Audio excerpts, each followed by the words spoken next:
A ridícula ideia de nunca mais te ver, de Rosa Monteiro. Esmagando o carvão com as próprias mãos. A morte brinca com a gente de esconde-esconde. Aquela brincadeira em que uma criança conta virada para a parede e as outras tentam bater no pique sem que ela as veja enquanto correm. Pois bem, com a morte é a mesma coisa. Entramos, saímos, amamos, brigamos, trabalhamos, dormimos. Ou seja, passamos a vida contando como aquela criança, entretidos ou aturdidos, sem pensar que nossa existência tem fim. Mas de vez em quando lembramos que somos mortais e então olhamos para trás, sobressaltados, e lá está a parca, sorrindo, quietinha, muito comportada, como se não tivesse se mexido, só que mais perto, um pouquinho mais perto de nós. E assim, toda vez que nos distraímos e cuidamos de outras coisas, a morte aproveita para dar um salto e se aproximar do pique. Até chegar o momento em que, sem perceber, esgotamos todo o nosso tempo e sentimos o hálito frio da morte no cangote. E um instante depois, sem ao menos nos dar a chance de olhar de novo para trás, suas garras tocam nossa parede e já somos dela. A gente descobre que está brincando de esconde-esconde quando morre alguém próximo de nós que não deveria ter morrido. Um falecimento intempestivo e fora de lugar. A morte que avança a toda a velocidade às nossas costas enquanto não olhamos. Isso aconteceu com Mary. De repente, a parca chegou correndo e botou a mãozinha pálida em Pierre. Era 19 de abril de 1906. Estavam juntos havia 11 anos. Ele tinha 47, ela 38. O obituário do Le Journal dizia: Madame Curie seguiu o caixão do marido de braço dado com seu sogro até a sepultura cavada ao pé da taipa. Ali, permaneceu imóvel um instante, sempre com o olhar fixo e grave. Um exterior traumaticamente gélido, e por dentro as mênades uivando. No seu breve diário de luto, Mary anota com obsessiva minúcia os últimos dias que viveu com Pierre, seus últimos atos, as palavras derradeiras. É a incredulidade diante da tragédia. A vida fluía tão normalmente e, de repente, o abismo. A morte mancha também nossas lembranças. Não suportamos relembrar nossa ignorância, nossa inocência. Aqueles dias que passei com Pablo em Nova York, apenas 3 meses antes de ele ser diagnosticado com câncer, são agora uma memória incandescente. Ele estava mal e eu não sabia. Estava tão doente e eu não sabia. Restava-lhe 1 ano de vida e eu não sabia. Esse desconhecimento queima. Esse pensamento persegue. Essa inocência de ambos antes da dor é insuportável. Olha agora esta foto tão linda que fiz da janela do nosso hotel em Manhattan e sinto meu coração congelar. Com uma morte assim, como a de Pierre, com um diagnóstico assim, como o de Pablo, o mundo desmorona. E das ruínas, você fica obcecado remoendo o instante anterior ao terremoto. Ah, se eu soubesse, diz para si mesmo. Mas não, você não sabia. Fiquei 1 dia a mais em Saint-Rémy e não voltei até quarta-feira. Queria proporcionar às meninas mais um dia no campo. Como pude estar tão equivocada? Foi 1 dia a menos que vivi contigo.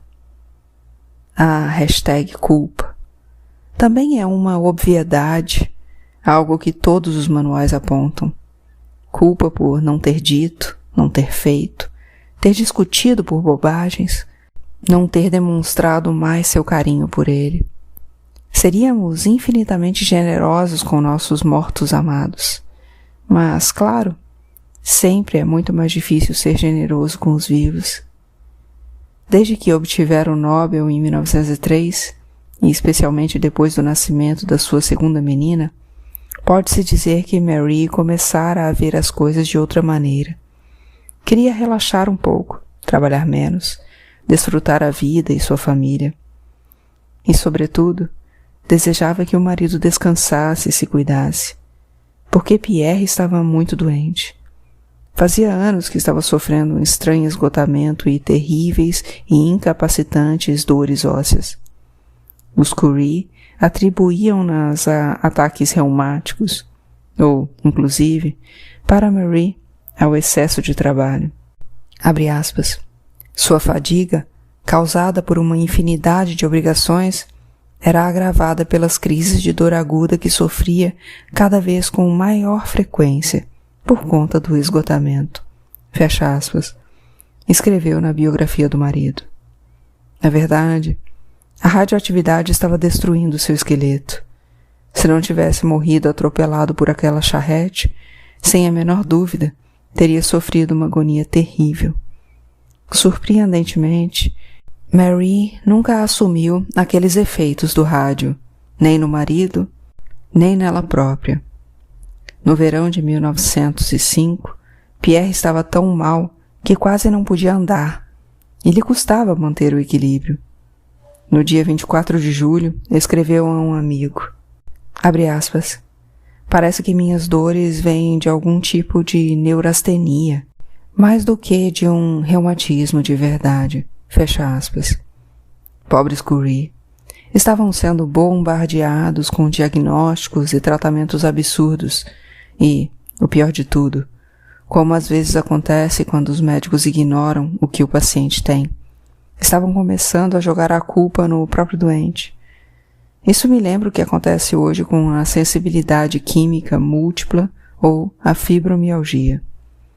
2 semanas mais tarde, Pierre escreveu ao amigo, abre aspas, sofri vários novos ataques e o menor cansaço os desencadeia.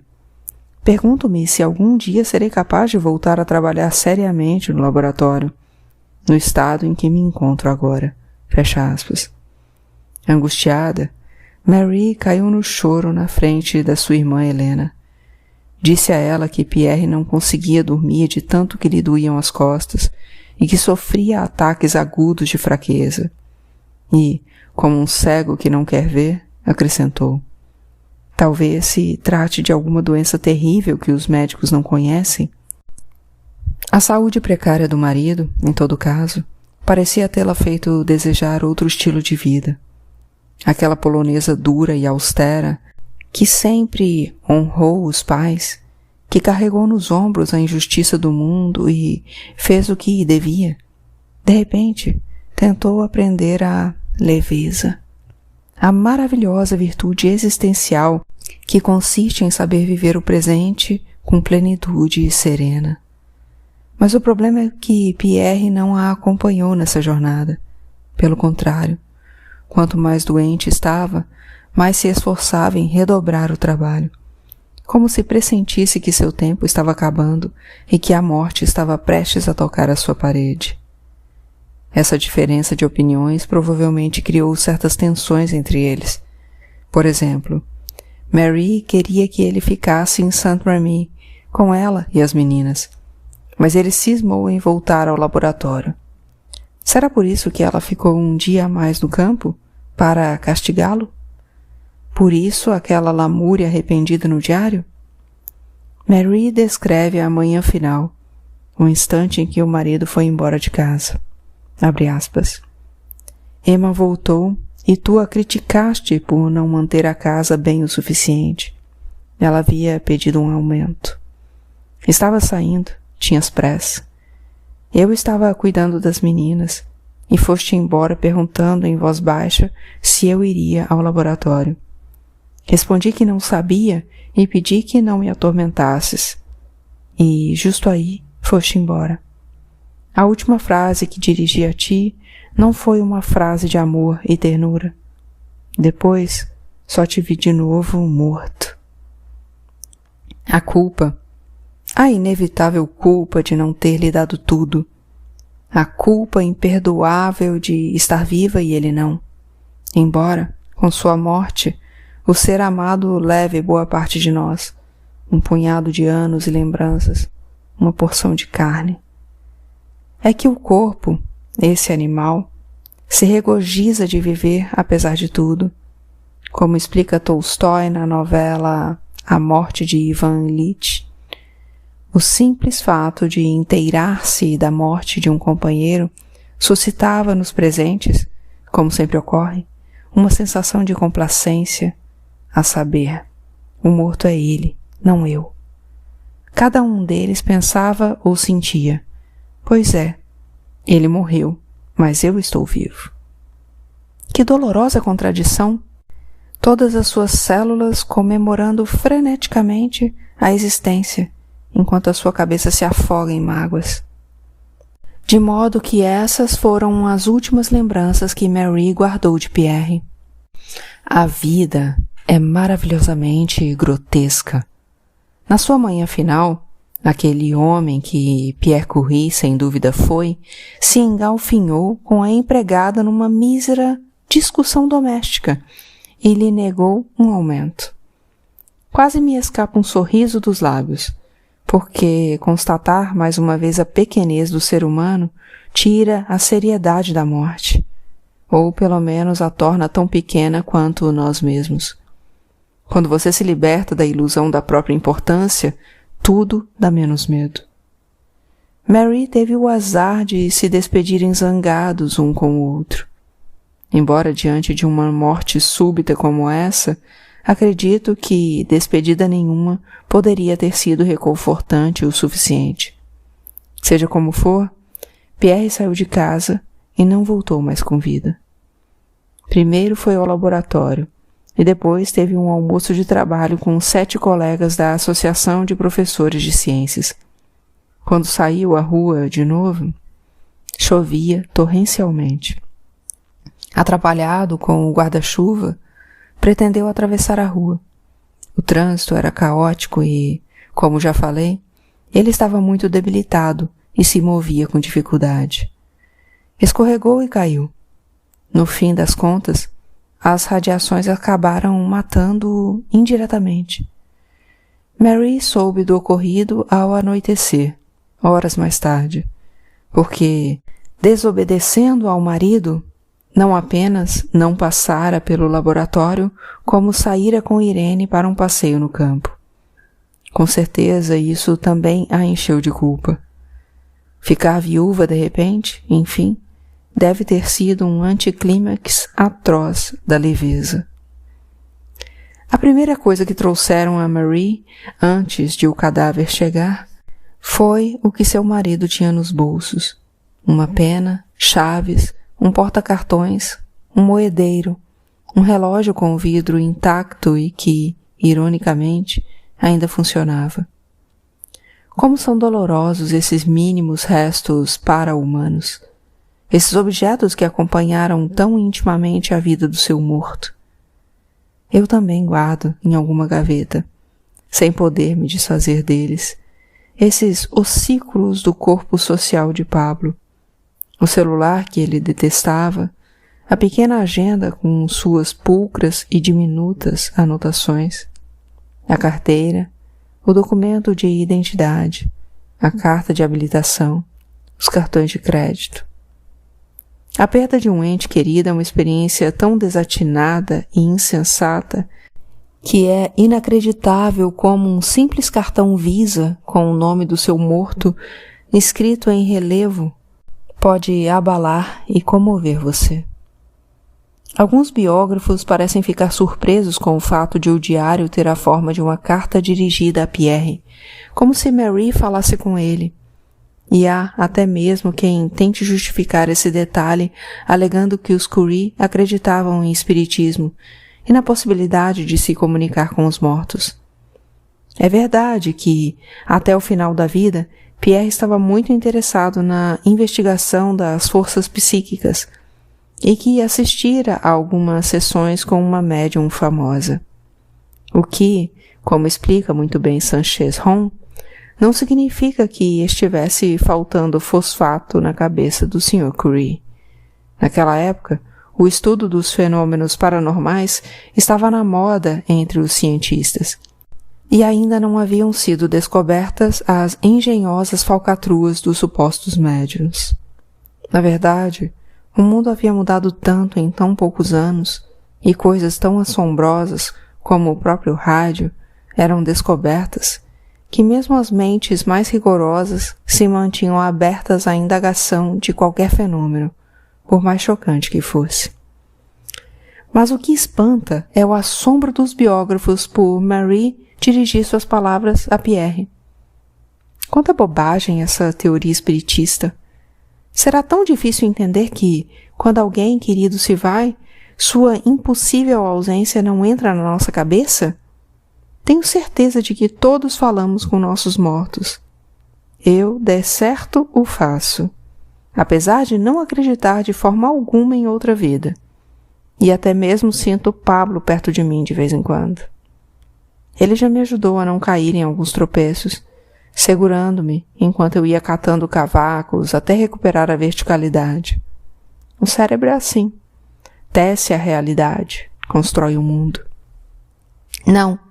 Marie se dirige a Pierre porque não pôde se despedir, não pôde lhe dizer tudo o que tinha para dizer, não pôde completar a narrativa da sua existência em comum. É o que mostra a doutora Iona Hell em seu magnífico livrinho. Abre aspas. A morte faz parte da vida e é parte do relato de uma vida. É a última oportunidade de encontrar um significado e dar um sentido coerente ao que aconteceu antes. Isso talvez explique por que, no fim da vida, é tão importante tornar a contar e reviver os fatos marcantes. E por que, tanto para a pessoa moribunda, quanto para aqueles que sobreviverão a ela, falar de acontecimentos passados e rever fotografias oferecem um consolo real e autêntico. Familiares e amigos podem, inclusive, continuar o relato, uma vez que a pessoa está frágil demais para contribuir, e fazer isso proporciona consolo a todos. Fecha aspas. Para viver, temos de nos narrar. Somos um produto da nossa imaginação. Nossa memória é, na verdade, um invento, uma história que reescrevemos a cada dia. O que lembro hoje da minha infância não é o que eu lembrava há 20 anos, o que significa que nossa identidade também é fictícia, já que se baseia na memória. Sem essa imaginação que completa e reconstrói nosso passado e que outorga a existência, seria enlouquecedora e insuportável, puro ruído e fúria. Por isso, quando alguém morre, como bem diz a doutora Hell, é preciso escrever o final da vida de quem morre, mas também o final da nossa vida em comum. Contar o que fomos um para o outro, dizer-nos todas as palavras belas necessárias, construir pontes sobre as fissuras, livrar a paisagem das ervas daninhas. E é preciso esculpir esse relato redondo na pedra sepulcral da nossa memória. Marie não pôde fazê-lo, é evidente, por isso escreveu aquele diário. Eu tampouco pude, talvez por isso escreva este livro. Ainda que a doença do meu marido tenha se prolongado por vários meses, não conseguimos construir nosso relato por diversas razões, entre elas a natureza extremamente estoica e reservada de Pablo. Sei bem que ele detestaria esse livro que estou fazendo agora, embora não desagrade ao Pablo que me segura quando tropeço. Mas há um motivo que me parece essencial, e é que, desde o início, ele já tinha metástase no cérebro e acabou perdendo toda a sua maravilhosa, original e inteligentíssima cabeça. E assim, eu, que passei toda a existência colocando palavras sobre as trevas, fiquei sem poder narrar a existência mais importante da minha vida. Esse silêncio dói.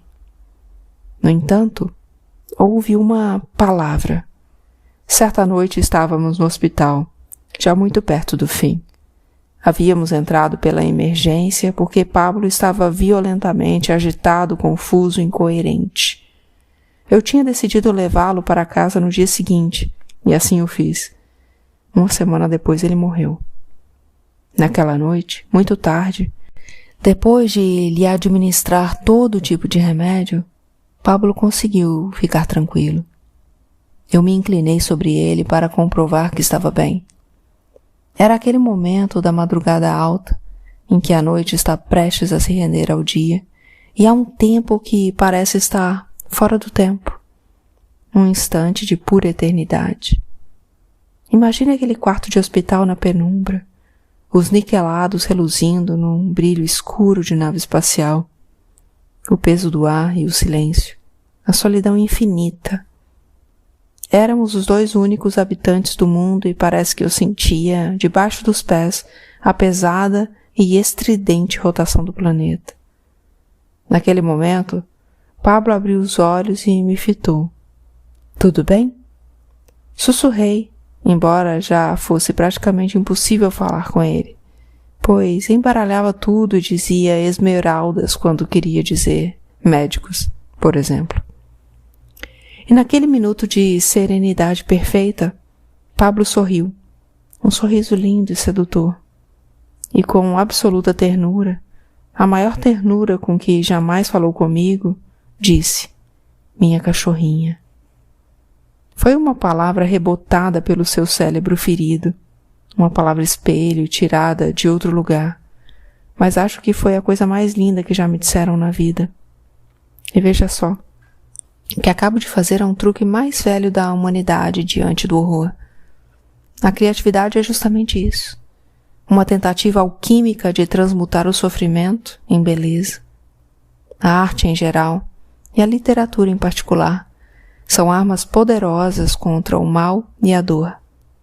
Os romances não vencem, são invencíveis, mas nos confortam do espanto. Em primeiro lugar, porque nos unem ao resto da humanidade. A literatura nos torna parte do todo e, no todo, a dor individual parece que dói um pouco menos.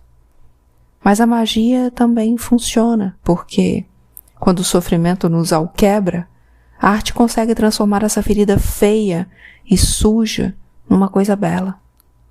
Eu narro e compartilho uma noite lancinante, e ao fazê-lo, lanço faíscas de luz à escuridão. Pelo menos funciona para mim. Por isso, Conrad escreveu Coração nas Trevas, para exorcizar, para neutralizar sua experiência no Congo, tão terrível que quase o deixou louco. Por isso Dickens criou Oliver Twist e David Copperfield, para conseguir suportar o sofrimento da própria infância. É preciso fazer algo com tudo isso para que não nos destrua. Com todo esse clamor desesperado, com o interminável desperdício, a furiosa dor de viver quando a vida é tão cruel. Nós, humanos, nos defendemos da dor sem sentido, enfeitando-a com a sensatez da beleza. Esmagamos carvão com as próprias mãos. E às vezes conseguimos fazer que pareçam diamantes.